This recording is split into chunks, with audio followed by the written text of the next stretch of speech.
하나님의 말씀은 에베소서 5장 10절입니다. 주를 기쁘시게 할 것이 무엇인가 시험하여 보라. 하나님의 비밀 해제 에베소서 원전 강의, 오늘은 5장 첫 번째 시간입니다. 이 5장은 4장에서 연결되는 말씀입니다. 지난 시간에 마귀에게는 이렇게, 성령께는 이렇게 라는 제목으로 말씀을 나눴는데요. 에베소서는 한마디로 교회에 대한 책입니다. 그 교회가 보통 교회가 아니라 그리스도의 비밀인 교회에 대해서 비밀을 공개한 책이죠. 에베소서 1장 23절 마지막 절에 보면 교회는 그의 몸이니 만물 안에서 만물을 충만하게 하시는 이의 충만함이니라. 교회는 그리스도의 몸이라고 표현하고 있습니다. 근데 그 그리스도의 몸이 어떤 것이냐면 만물 안에서, 이때 만물은 모든 성도들이죠. 모든 성도들 가운데에서 모든 성도들에게 채워주시는 분, 그분은 바로 성령님이시죠. 그러니까 교회는 한마디로 성령이 충만하게 임재하신 그런 곳이라는 것입니다.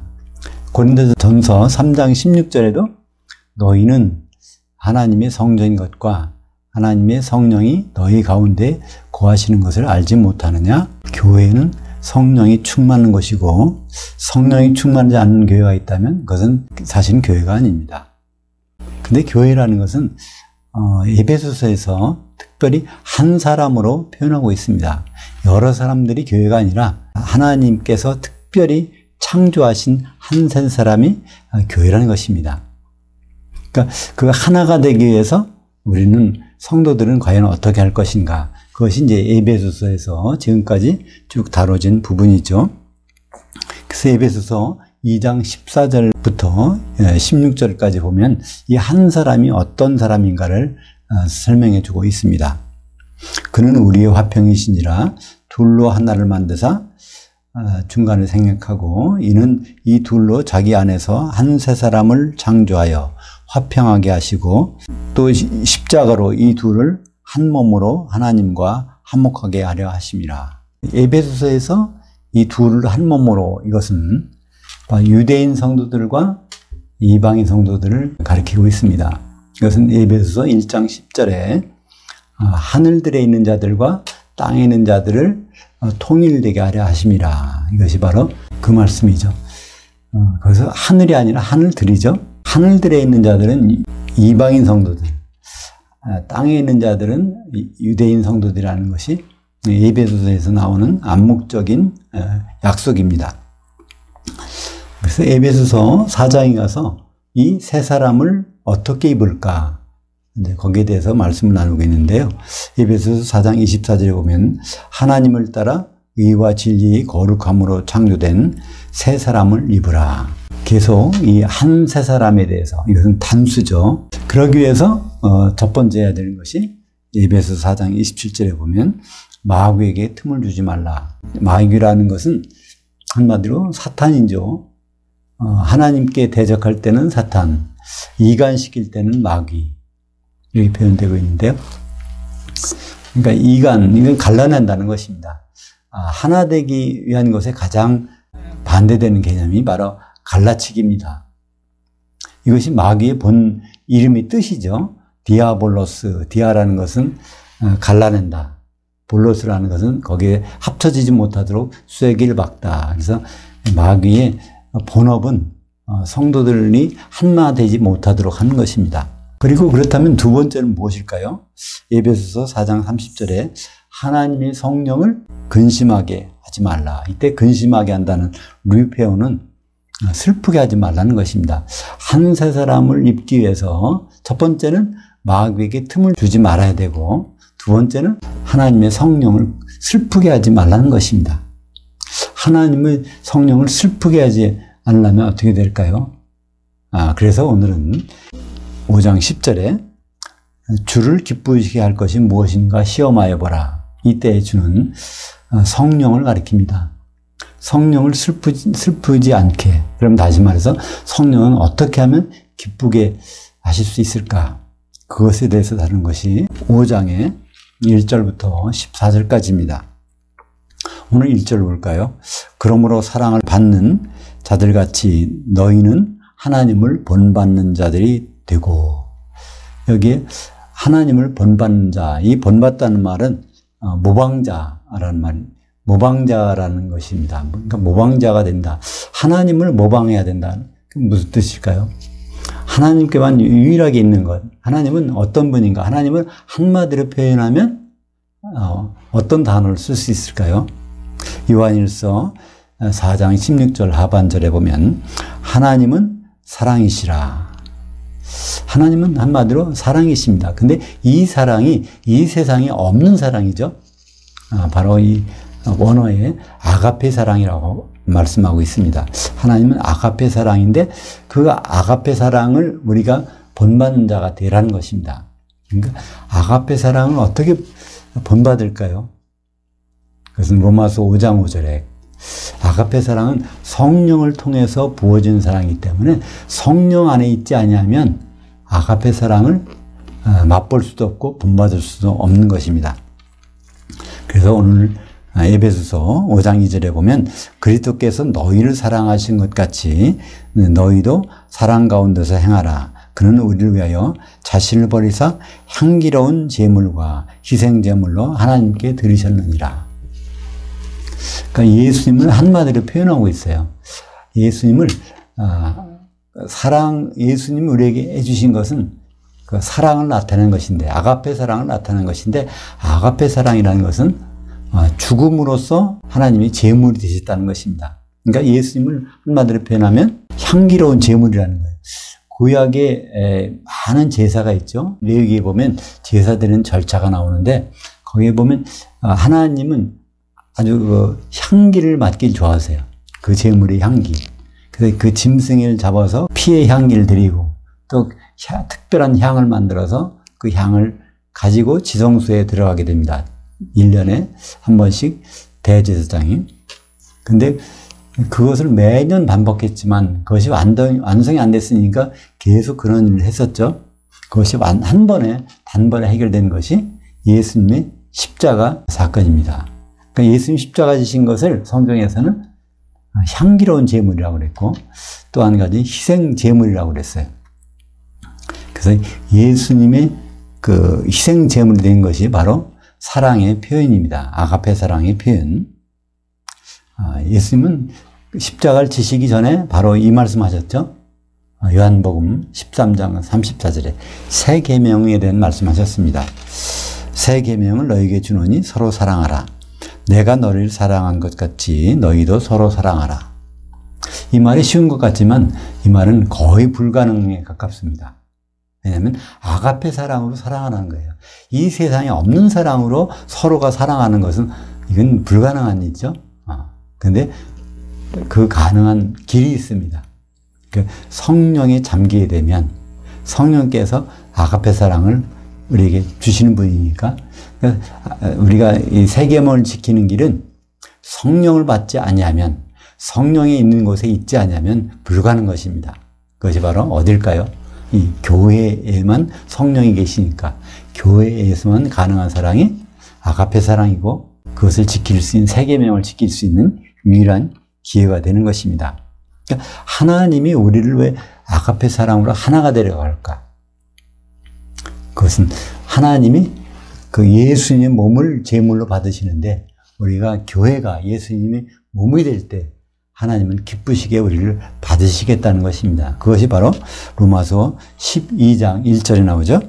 그러므로 형제들아 내가 하나님의 모든 자심으로 너희를 권하노니 너희 몸들을 하나님 기뻐하시는 거룩한 한 산 제물로 드리라. 이것이 너희가 드릴 합당한 섬김이니라.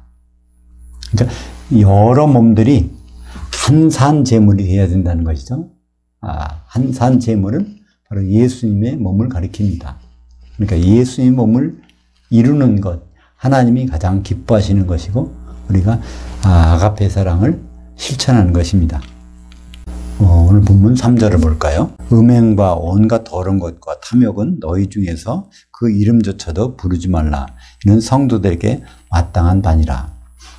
우리가 사랑으로 하나가 되는데 가장 장애물이 되는 것이 성경에서는 음행이라고 합니다. 그것은 우리가 육신적으로 부적합한 남녀의 관계를 이루는 것에서 끝나는 것이 아닙니다. 성경에서 음행이라고 하는 것은 영적인 음행을 가리키는 것이죠. 그러니까 영적으로 우리는 누구를 사랑해야 됩니까? 그러니까 신랑 대신 예수님을 우리는 사랑해야 됩니다.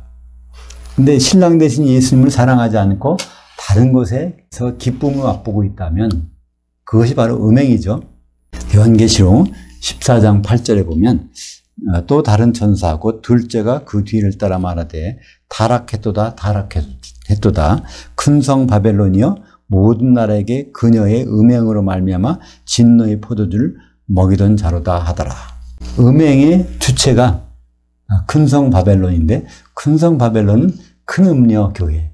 그러니까 그 마지막 때의 교회가 하는 일이 바로 음행이라는 것입니다. 음행이란 단어는 포르네이에서 온 말이죠. 창남, 그러니까 남자로서 그 음행하는 사람을 포르노스라고 하는데 여자인 경우는 창녀를 포르네라고 합니다.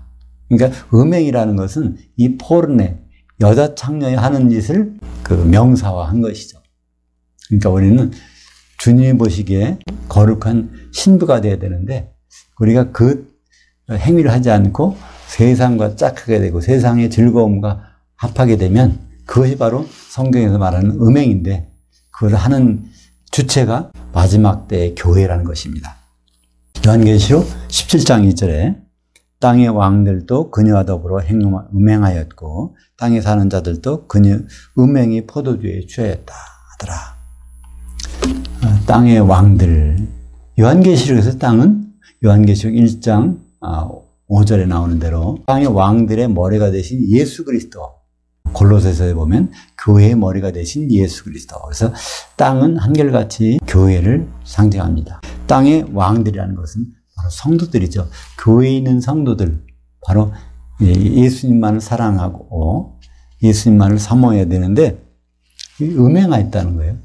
그리고 땅에 사는 자들도 나옵니다. 그 땅의 왕들은 무엇이고 땅에 사는 자들은 무엇일까요? 땅의 왕들은 성도들이고 땅에 사는 자들은 신자들을 말하는 것입니다. 둘 다 음행의 포도주에 취했다는 것이죠.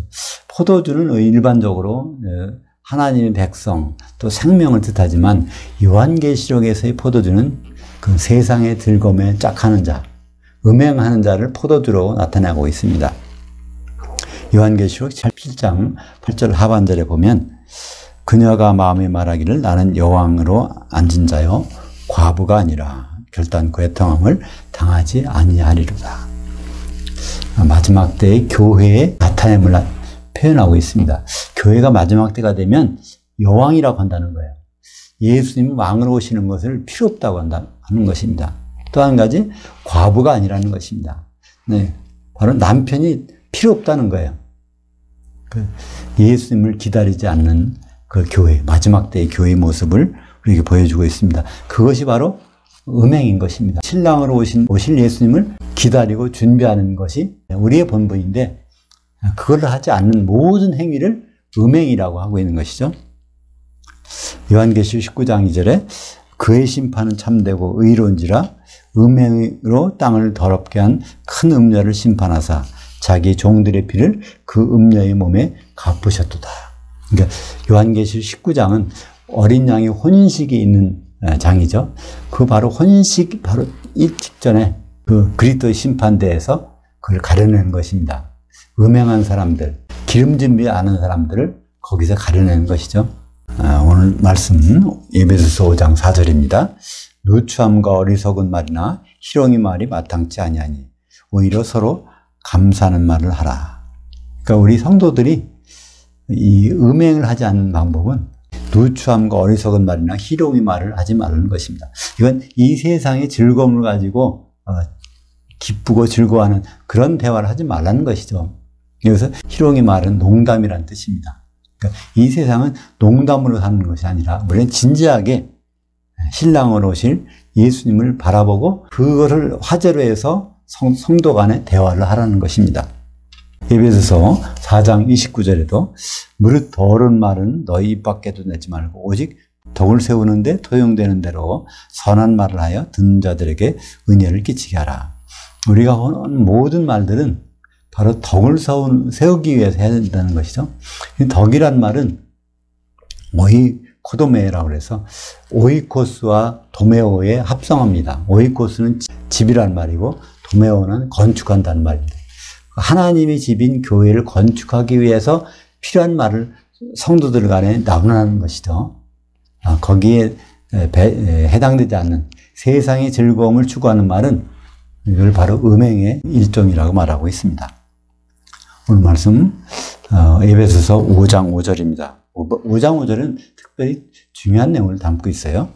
너희도 정녕 이것을 깨달아 알거니와 더러운 자나 탐하는 자나 우상 숭배자는 다 하나님이신 그리스도의 나라에서 기업을 얻지 못하리니. 우리말 번역을 보면 그리스도와 하나님의 나라 이렇게 돼 있어요. 그리스도의 나라가 따로 있고 하나님 나라가 따로 있는 것처럼 되어 있는데 이것은 원전에 충실하게 번역하면 하나님이신 그리스도의 나라입니다. 하나님으로 복귀하신 그리스도라는 거예요. 그러니까 예수님은 원래 하나님이십니다. 빌립보서 2장 6절에 있는 말씀처럼 그는 하나님의 본체시나 그랬어요. 그러나 그분의 일을 하기 위해서 인간의 몸으로 내려오셨습니다. 그래서 인간의 몸을 가지셨을 때는 하나님의 성분이, 하나님의 권세가 하나도 없었어요. 그래야만 십자가에서 죽으실 수 있으니까. 근데 십자가에서 죽으시고 부활하시고 이제 하늘에 오르셨을 때는 하나님으로 복귀하신 분이니까 그분의 나라, 그것은 바로 그리스도의 나라고 천년왕국인 것입니다. 그러니까 너희는 깨달아 알거니와, 깨달아 알라는 말은 두 가지 단어가 합성된 것이죠. 깨닫다는 말은 지식으로서 안다는 말이고 알거니와라는 것은 경험으로 안다는 말입니다. 그러니까 지식과 경험으로 우리가 알아야 되는 것이 하나님 대신 그리스도의 나라, 바로 천년왕국에 들어가지 못하는 자가 어떤 자인 것을 알라는 것입니다. 그런 자가 무엇이죠? 여기서 음행하는 자, 더러운 자, 탐하는 자, 우상 숭배자. 이것은 결국 음행이라는 것이 우상 숭배한다는 것입니다. 예수님을 사랑하지 않고 예수님과 결혼을 준비하지 않는 것, 그것이 음행인데 그것은 무엇 때문에? 우상을 숭배하기 때문에 그렇다는 것이죠. 우상이라는 것은 또 무엇일까요? 그 탐하는 것입니다. 욕심을 내는 것, 세상 것에 욕심을 내고 있는 것이 바로 우상 숭배고 그것이 바로 음행인 것입니다. 마태복음 25장 46절 보면 그들은 영벌에 의인들은 영생에 들어가리라 하시니라. 그러니까 예수님이 공중에 재림하셔서 그리스도 심판대가 펼쳐지는 장면이 마태복음 25장 31절부터 46절까지 나옵니다. 거기에 양들과 염소들로 분류되죠. 근데 원문에 보면 염소들 가운데서 양을 골라낸다고 되어 있습니다. 근데 그 염소들은 누굴까요? 바로 이 예수님의 형제들을 배척하는 자들. 사도의 말을 듣지 않는 자들입니다. 그 양들은 누굴까요? 예수님의 형제들을 잘 대우하는 자들. 그러니까 사도들의 말이 신약 성경을 잘 대우하는 자들. 그것에서 영벌과 영생이 갈라집니다. 그 영벌, 영생. 그때 영이라는 것은 한 시대를 가리키는 아이오니오스입니다. 한 시대 동안에 벌 받느냐, 한 시대 동안에 바로 주님과 같이 사느냐. 그것이 바로 천년왕국과 천년지옥을 가리키는 것이죠. 그래서 음행하는 자는 천년지옥에 떨어진다는 것이고, 주님을 사랑하는 자는 바로 천년 동안 천년왕국에서 주님과 더불어 왕노릇 하는 것입니다. 그래서 이 지금 사는 세상은 성경에서 세상 나라라고 그럽니다. 세상 왕국이죠. 마귀가 있는 이곳. 그 다음에 오는 나라가 그리스도의 왕국. 그 마귀가 무적행에 갇혀 있는 동안 천년왕국이죠. 그것이 요한계시록 11장 15절에 있습니다. 일곱째 천사가 나팔을 불매 하늘에 큰 음성들이 나서 이르되 세상 나라가 우리 주와 그의 그리스도의 나라 천년왕국이 되어 그가 세세토록 왕노릇 하시리로다 하니, 음행을 하게 되면, 주님을 사랑하지 않고 준비하지 않게 되면 우리가 어떻게 될까요? 영원히 해결책이 없을까요? 그러나 우리는 기회는 있습니다. 우리가 세상을 사랑하고 세상에 딱하는 생활을 했더라도 주님 오시기 전에 그것을 해결하면 돼요. 그걸 다른 말로 뭐라고 할까요? 두루마기를 빠는 자들이라고 표현하고 있습니다. 두루마기, 우리의 겉옷이죠. 이 겉옷은 행위를 나타냅니다. 이 행위를 어디다 빨아야 될까요? 십자가의 보혈에 빠르면은 그건 모든 문제가 해결됩니다. 단 주님이 오시기 전에, 단 우리가 이 육신의 삶을 끝나게 된, 죽기 전에 그런 일이 있어야 된다는 것입니다. 요한계시록 22장 14절, 자기 두루마기를 빠는 자들은 복이 있으니 이는 그들이 생명나무에 나아가며 문들을 통하여 그 성, 새 예루살렘에 들어갈 권세를 받으려 함이로다. 요한계시록 22장 15절에 그러나 그렇지 않으면 개들과 점술가들과 음행한 자들과 살인자들과 우상숭배자들과 또 및 거짓말을 좋아하며 지어내는 자들은 다 그 성밖, 예루살렘 성밖이니까 불못에 있는 것이죠. 거기서 들어가리라. 그 여러 가지 표현되고 있지만 그 대표적인 말은 여전히 음행하는 자가 그로 들어간다는 것입니다. 예수님을 신랑으로 생각하지 않고 또 결혼 준비를 하지 않고 하는 자들은 모두 다 음행하는 자로 속하는 것인데 그것이 갈 곳은 뻔합니다. 불못이라는 것이죠. 오늘 말씀 에베소서 5장 6절입니다. 누구든지 헛된 말들로 너희를 속이지 못하게 하라. 이로 말미암아 하나님의 진노가 불순종의 아들들에게 임하나니 그러므로 그들과 함께 하는 자들이 되지 말라. 그래서 우리는 이 불순종하는 자들이 되지 말라는 것입니다. 그러면 성경에서 불순종하는 자들은 누구일까요? 불신자들일까요? 그렇지 않습니다. 불순종이라는 말은 하나님의 명령이 떨어졌는데 그것을 받고서 거기에 반응하지 않는 자들입니다. 그것을 다르게 반응한 자들을 불순종의 아들들이라고 말씀하고 있죠. 여기서 불순종이라는 단어, 아페이테이아, 아라는 말과 페이테이아, 아라는 부정을 나타내죠. 페이테이아라는 말은 페이드에서 온 말입니다. 페이드는 설득하는 것인데요. 설득당한 것을 피스티스라고 그랬죠. 이건 설득당하는 것이 바로 믿음이 되었습니다. 믿음은 설득당하는 거예요. 하나님 말씀에 설득당하는 것. 그것을 다른 말로 순종하는 것이죠. 순종하지 않는 것은 여기서 아페이테이아. 하나님의 말씀에 순종하지 않는 것을 아페이테이아. 하나님 말씀을 알고도 거기에 따르지 않는 자를 아페이테이아 라고 말씀하고 있습니다. 에베소서 2장 2절에 보면 그때 너희는 그 가운데서 행하여 이 세상 풍조를 따르고 공중의 권세 잡은 자를 따랐었느니 곧 지금 불순종의 아들들 가운데서 역사하는 그 영이라. 그 영, 그 누굴까요? 마귀죠. 그 불순종의 아들들 가운데서 역사하는 그 영. 마귀가 어디서 역사할까요? 세상 사람들이 세상에 나가서 역사할까요? 그렇지 않습니다. 마귀의 일터는 어디 있나요? 바로 교회에 있고 성도들에게 있습니다. 성도들을 이간시키는 것, 하나가 되지 못하게 하는 것이 마귀의 일이니까 교회가 마귀의 일터입니다. 거기에서 누구에 대해서? 불순종의 아들들 가운데서 지금도 역사하고 있죠. 그래서 불순종의 아들들은 불신자가 아니라 예수 믿는 사람 중에서 하나님의 뜻을 따르지 않는 음행하는 자들을 가리키고 있습니다. 한마디로 복음을 받았는데 그것을 따르지 않는 것을 불순종의 아들들이라고 하는데 그것이 히브리서 4장 6절에 보면 그러면 거기에 들어갈 자들이 남아있거니와 복음 전함을 먼저 받은 자들은 순종치 아니함으로 말미암아 들어가지 못하였으니 여기는 순종치 아니함 이렇게 풀었었는데 그것 똑같이 아페이테이아라는 단어입니다. 불순종하는 사람들. 복음 전함을 받았지만 순종하지 않는 자들. 그들이 바로 음행하는 자들이고 그들이 불못에 들어갈 자들이라고 말씀하고 있죠. 마태복음 9장 15절에 예수께서 그들에게 이르시되 신부실 아들들이 신랑과 함께 있을 동안에 슬퍼할 수 있느냐? 그러나 신랑을 빼앗길 날이 있으리니 그때 금식할 것이니라. 여기 신부실 아들들이라는 신부실은 어디 있는 걸까요?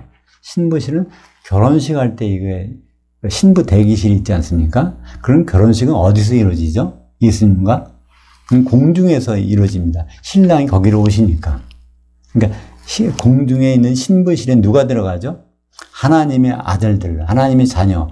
그러니까 하나님의 자녀적인 사람들, 성도들은 다 올라갑니다. 그 중에서 신랑을 뺏길 자가 있다는 거예요. 이것이 바로 누가? 불순종의 아들들이. 아들들은 아들들인데 불순종한 성도들이 거기서 신랑을 뺏긴다는 것입니다. 그래서 우리는 어떻게 해야 될까요? 오늘 말씀 8절을 보겠습니다. 너희가 전에는 어두움이더니 이제는 주 안에서 빛이라. 빛의 자녀들처럼 행하라. 빛의 열매는 모든 착함과 의로움과 진실함에 있느니라. 그래서 그 전에 우리는 어둠에 있었다는 거예요. 이제는 빛이에요. 빛은 누가 빛인가요? 바로 하나님이 빛이시고 예수님이 빛이시고 예수님과 똑같은 분, 바로 성령님이 우리 빛이십니다.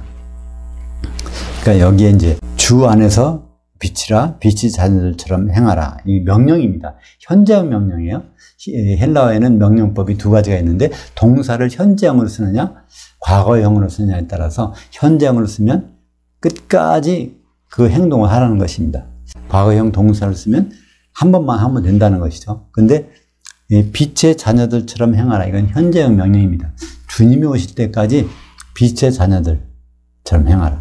그러니까 성령 가운데서 있으라는 얘기입니다. 성령의 기름을 소멸하지 말라는 얘기죠. 그 빛의 열매는 바로 착함과 의로움과 진실함에 있느니라. 빛의 열매. 착한 일을 한다는 거예요. 그 착한 일은 도덕적으로 착한 일이 아니라 하나님 보시기에 착한 일, 선한 일. 하나님 보시기에 선한 일은 창세기 2장 18절에 있죠.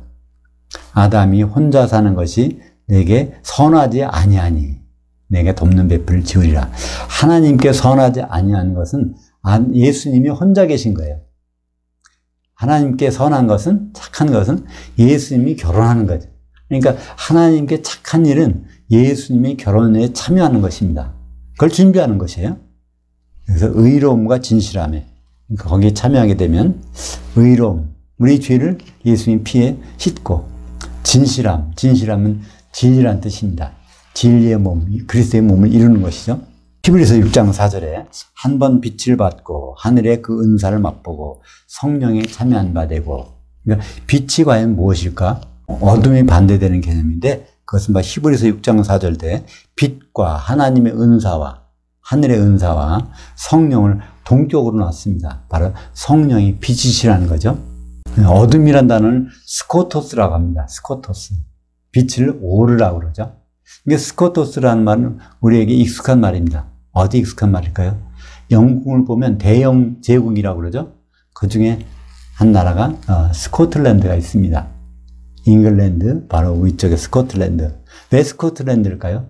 그것이 어둠의 땅이라는 뜻입니다. 그래서 스코토스, 어둠. 그래서 우리가 어둠을 버리고 빛의 자녀처럼 행하라. 그것은 성령에 잠긴 자처럼 행하라는 것입니다. 그렇다면 성령의 열매는 바로 빛의 열매입니다. 갈라디아서 5장 22절에 보면 오직 성령의 열매는 아가페 사랑이니. 그러니까 아가페 사랑은 어떤 맛을 내냐면 희락과 화평과 오래 참음과 자비와 양선과 믿음과 온유와 절제, 8가지 이 향기를, 맛을 내는 것인데 이와 같은 것들을 금지할 법이 없느니라. 그러니까 아가페 사랑이 존재한다고 하면 그 8가지 맛이 난다는 거예요. 그것을 어떻게 막으려고 해도 그 향기가 품어 나온다는 것입니다. 바꿔 말하면 그런 8가지 향기가 나지 않는다면 그건 아가페 사랑이 아닌 다른 사랑이라는 것이죠. 근데 아가페 사랑과 성령과 어떤 관계가 있을까요? 로마서 5장 5절에 소망이 우리를 부끄럽게 하냐 하면 우리에게 주신 성령으로 말미암아 하나님의 사랑이 우리 마음들에 부은 바 됨이니. 그러니까 빛은 성령이고 성령은 아가페 사랑이고. 그러니까 이것은 서로 단어는 다르지만 같은 내용입니다. 오늘 바로 에베소서 5장 10절입니다. 주를 기쁘게 하시게 할 것이 무엇인가 시험해보라. 그래서 여기서 그러니까 앞에 나온 대로 빛이신 주님, 그러니까 성령님을 기쁘시게 할 것이 무엇인가 시험하여보라. 그게 원래 문장은요 8절에 나오는, 오늘 에베소서 5장 8절에 빛의 자녀들처럼 행하라는 게 그 명령이에요. 그 빛의 자녀들처럼 행할 때 어떻게 하면서 행하라는 것이 바로 오늘 5장 10절입니다. 주를 기쁘시게 할 것이 무엇인가 시험하며 보면서, 그래서 빛의 자녀들처럼 행동하라는 것입니다. 그러니까 우리가 빛의 자녀처럼 행동하는데 원칙이 어떤 원칙이냐면 주님이 어떻게 하면 기쁘실까? 이런 생각을 가지고 빛의 자녀들처럼 행동하라는 것입니다. 그 말은 바로 어떤 말을 받은 말일까요? 우리가 지난 시간에 에베소서 4장 30절에 보면 하나님의 성령을 근심하게 하지 말라. 리페어, 슬프게 하지 말라는 것입니다. 하나님의 성령을 근심하게 하지 않는 반대편의 얘기가 바로 하나님의 성령을 기쁘시게, 주를 기쁘시게 하는 것입니다. 그러니까 주를 기쁘시게, 성령을 기쁘시게 하는 뜻이 무엇일까요? 성령을 기쁘시게 하는 것. 그러니까 성령이 하시고자 하는 일을 우리가 한다면 성령님은 기뻐하실 것입니다. 성령이 하시고자 하는 일. 그것이 바로 에베소서 4장 3절에 평안에 매하는 줄로 성령이 하나 되게 하심을 힘써 지키라. 성령은 하나 되게 하시는 분입니다. 성령은 우리를 거듭나게 하시려고 하는 분이 아니라 거듭난 사람들이 하나 되게 하려고 오신 분입니다. 바로 기름으로 표현되는, 기름은 밀가루를 반죽하는 데 쓰이죠. 기름이 없다면 밀가루가 반죽이 되지 않습니다. 그 기름이 기뻐하게 하는, 우리가 하나 되게 하는 것이죠. 하나 되게 하는 것은 바로 예수님이 겟세마네 기도의 핵심입니다. 예수님이 겟세마네 기도의 내용은 요한복음 17장에 나온 전체입니다. 그 중에서 핵심은 20절과 21절에 있습니다. 그걸 요약해서 보면 요한복음 17장 20절, 21절 내가 비옵는 것은 이 사람들, 사도들만 위함이 아니요 또 이들의 말로, 사도들의 말로 말미암아 나를 향하여 믿는 사람들, 곧 성도들을 위함이니 중간에 생각하고 그들도, 성도들도 다 하나가 되어 우리 안에 있게 하사. 성도들이 하나가 되는 것이 예수님의 간절한 기도의 내용이었어요. 근데 성도들이 어떻게 하나가 될까요? 사도들의 말을 듣고 하나가 되는 것입니다. 그러니까 성도들이 하나가 되는 길은 단 한 가지예요. 구약 성경의 선지자들의 말을 듣고 하나가 되는 것이 아닙니다. 바로 신약 성경을 기록한 사도들의 말을 듣고 하나가 되는 것입니다. 그 사도들의 말을 한 마디로 요약한다면 그 무엇일까요? 사도들의 말은 중매하는 말입니다. 중매를 받아들이는 거예요. 예수님과 우리 교회의 중매를 받아들이는 것입니다. 그것이 사도의 일이죠. 고린도후서 11장 2절에 내가, 사도인 내가 하나님의 열심으로 너희를 위하여, 성도들을 위하여 열심을 내노니 내가, 사도인 내가 성도들이 너희를 정결한 한 처녀로, 여러 처녀가 아니라 한 처녀로 한 남편인 그리스도께 중매하였음이로다. 우리의 신분, 사도의 일과 성도의 일이 다른 것은 여기서 표현되어 있습니다. 사도의 일은 복음을 전파하는 거예요. 선포하는 거예요. 그건 중매자의 역할입니다. 우리 성도들은 그 일을 받지 않았어요. 그 복음을 듣고 이제 중매에 참여해서 약혼자로 준비하는 것입니다. 그것도 한 약혼자.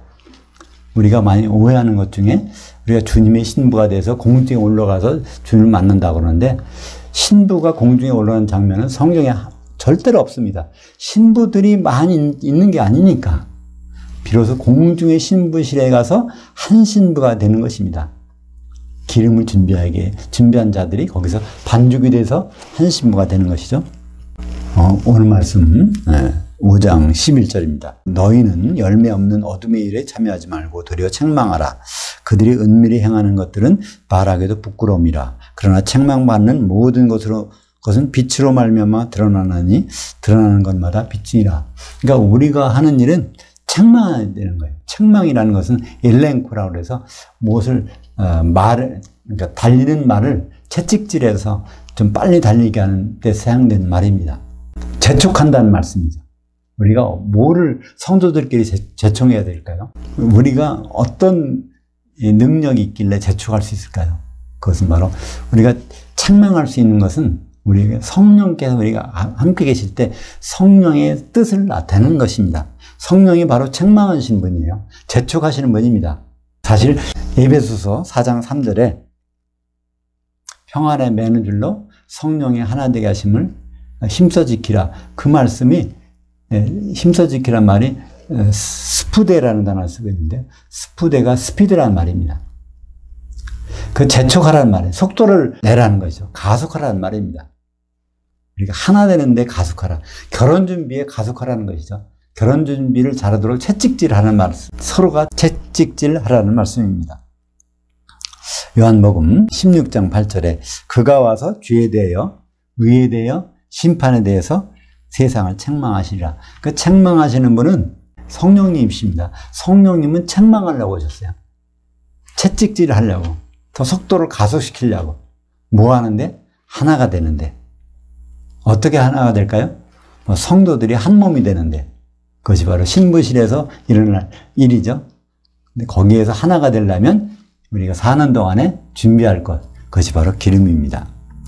에베소서 5장 14절 그러므로 이르시기를 잠자는 자여 깨어서 죽은 자들 가운데서 일어나라. 그리스도께서 너희에게 비추시리라 하셨느니라. 여기 보면 잠자는 자는 단수예요. 잠자는 자가 일어나서 죽은 자들 가운데서 빛을 비추라는 거예요. 이 잠자는 자 단수는 무엇일까요? 그것이 교회입니다. 교회가 빛을 비춰야 된다는 거예요. 그래서 죽어있는 자 마치 영이 죽은 자 같이 된 자 그들에게 빛을 비춰서 그들이 빛을 보고 이제 하나님께 영광을 돌리도록 하라는 말씀입니다. 이 말씀은 이사야서 60장 1절을 인용한 것인데요. 일어나라 빛을 발하라 이는 내 빛이 이르렀고 여호와의 영광이 내 위에 임하였습니다. 이 말씀은 굉장히 많이 인용되죠. 아, 우리가 빨리 빛을 발해야 되겠구나 이렇게 하는데 여기서 중요한 것은 빛이 단수입니다.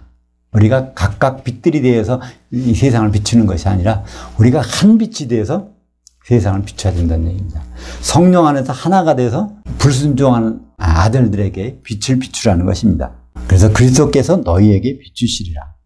그러니까 우리가 비치는 것은 우리는 다만 빛의 반사경일 뿐이에요. 예수님께서 빛을 비춰주시면 성령을 통해서 빛을 비춰주시면 우리가 그 빛을 비추는 등대와 같은 것입니다. 마태복음 5장 15절과 16절에는 바로 그 말씀이 있죠. 산상수훈에서 천국의 헌법을 말씀하신 후에 너희는 땅의 소금이고 세상의 빛이라 했을 때 그 세상에 대해서 어떻게 해야 되는지 그때도 빛은 단수입니다. 우리가 빛들이 되어서 나가는 것이 아니죠. 한 빛이 되어서 우리는 비로소 비출 수가 있습니다. 마태복음 5장 15절 사람이 등불을 켜서 말 아래 두지 아니하고 등경 위에 두나니 이러므로 집안의 모든 사람에게 비추느니라. 이 또 바로 등불, 등경이라는 말이 나옵니다. 등경이라는 말은 리크니아라고 해서 요한계시록의 촛대라는 말로 쓰입니다. 그러니까 이 등경이라는 말은 등대라는 말이죠. 등대는 촛대고 촛대는 교회입니다. 교회가 빛을 비춰야 된다는 것입니다. 여러 등대가 있는 것이 아니라 바로 한 빛을 성령의 비침을 비춰줘야 된다는 것인데 마태복음 5장 16절에 이같이 너희 빛을 사람들에게 비치게 하여 그들로 너희 착한 행실들을 보고 하늘들에 계신 너희 아버지께 영광을 돌리게 하라. 우리가 빛을 비추는 것, 성도들이 빛을 비추는 것을 그것이 하나님께 착한 행실이라고 되어 있어요. 우리가 세상 사람, 그러니까 예수를 믿었지만 잠자고 있는 사람들에게, 죽은 자들에게 어떻게 빛을 비출까요? 우리가 하고 있는 일이 착한 행실이 될 때 그렇습니다. 이 착한 행실은 음행이 아니라 주님을 사랑하는 것이고 그것이 바로 이 주님과의 결혼을 준비하는 것입니다. 주님과의 결혼의 필수품, 그것은 성령의 기름입니다. 우리는 한 신부가 되기 위해서는 그 기름이 없이는 뭉칠 수가 없으니까 그 기름을 준비하는 것을 하나님은 착하게 보시고 하나님의 착한 뜻 가운데 우리가 있는 것입니다. 오늘 본문의 제목에 있는 것처럼 무엇을 하면 성령이 기뻐하실까? 주 성령이 기뻐하실까?